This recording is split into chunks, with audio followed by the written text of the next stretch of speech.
আজকে ভিডিওতে রায়মার্টিন প্রশ্নবিদরা 2024-এর পঞ্চম শ্রেণী পরিবেশ বিষয়ে দ্বিতীয় পরীক্ষা মূল্যায়নের যে 14 নম্বর প্রশ্ন সেটি রয়েছে, অর্থাৎ নবাব বাহাদুর ইনস্টিটিউশন এই বিদ্যালয়ের সমস্ত প্রশ্নের উত্তরগুলি করব। তার আগে তোমরা কেউ যদি আমার চ্যানেলে নতুন হয়ে থাকো তাহলে চ্যানেলটি অবশ্যই সাবস্ক্রাইব করে নেবে।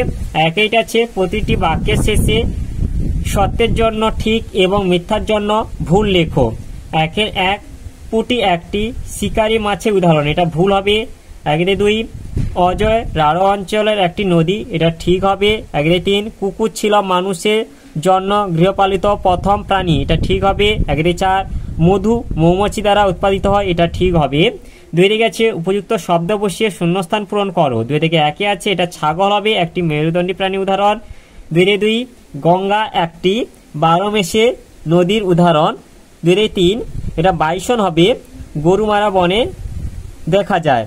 এরপর 2-4, এটা ডিম হবে, প্রজাপতি বেড়ে ওঠার প্রথম পর্যায়।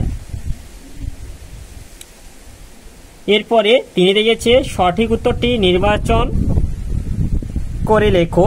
3 থেকে একে আছে, কোনটি পরিযায়ী পাখির উদাহরণ, এটা হবে পিন্টেল হবে।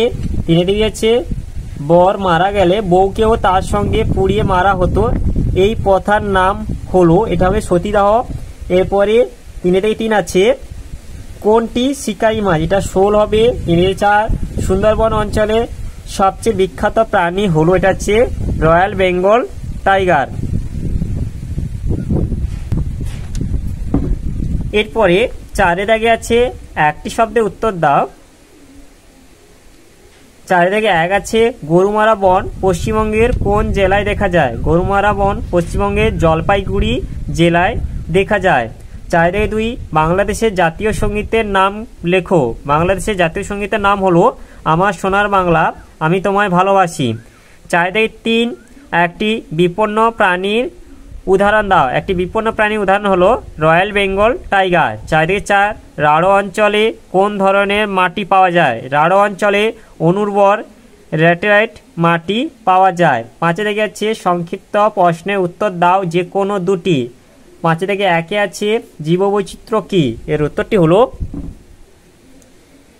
আমাদের চারপাশে বিভিন্ন বাস্তুতন্ত্রে বিভিন্ন উদ্ভিদ ও প্রাণী প্রজাতির সমাবেশকে একত্রে জীববৈচিত্র্য বলে। অরণ্য, সমুদ্র প্রভৃতি স্থানে জীববৈচিত্র্য বেশি হয়। এরপরে 5 থেকে 2 আছে, সুন্দরবন অঞ্চল সম্পর্কে একটি সংক্ষিপ্ত বিবরণ দাও। এর উত্তরটি হলো, গাঙ্গেয় সমভূমির দক্ষিণ অংশে দক্ষিণ 24 পরগনা জেলা 15টি থানা নিয়ে যে বদ্বীপ কেন্দ্রিক গভীর বনাঞ্চল গড়ে উঠেছে তাকেই সুন্দরবন অঞ্চল বলে। মূলত এখানে লবণাম্বু সুন্দরী গাছের প্রাধান্য থেকে এই অঞ্চলের নাম সুন্দরবন করা হয়েছে। সুন্দরবনটিকে কয়েকটি নদী আচ্ছাদন করে আছে, তাদের মধ্যে কয়েকটি নদীর নাম হলো মাতলা, কালিঙ্গি, রায়মঙ্গল, বিদ্যাধরী ইত্যাদি। সুন্দরবন অঞ্চলের অধিকাংশ নদী জোয়ারের জলে পুষ্ট, প্রত্যেকটি একে অপরের সাথে সম্পর্কযুক্ত। নদীগুলিতে বর্ষাকালে বন্যা দেখা দেয়। এই অঞ্চলের প্রধান প্রধান গাছগুলি সুন্দরী, গরান, হেতাল, গেওয়া, কেওয়া, ধানি ঘাস প্রভৃতি উদ্ভিদ। বেশিরভাগ উদ্ভিদই ম্যানগ্রোভ প্রকৃতির। গাছগুলিতে শ্বাসমূল ও ঠেসমূল দেখা যায়। এখানকার বনে বাঘ, কুমির, কচ্ছপ, বিভিন্ন প্রজাতির মাছ, প্রজাপতি, সাপ, ব্যাঙ, বুনো শুয়োর, বানর, হরিণ, মেছো বিড়াল, ভোঁদড়, মাছরাঙা, হাঁস ও চিল প্রভৃতি। এখানকার রয়্যাল বেঙ্গল টাইগার জগৎ বিখ্যাত। এরপরে 5 থেকে 3 আছে, পশ্চিমবঙ্গের পার্বত্য অঞ্চল সম্পর্কে দুটি বাক্য লেখো। এর উত্তরটি হলো,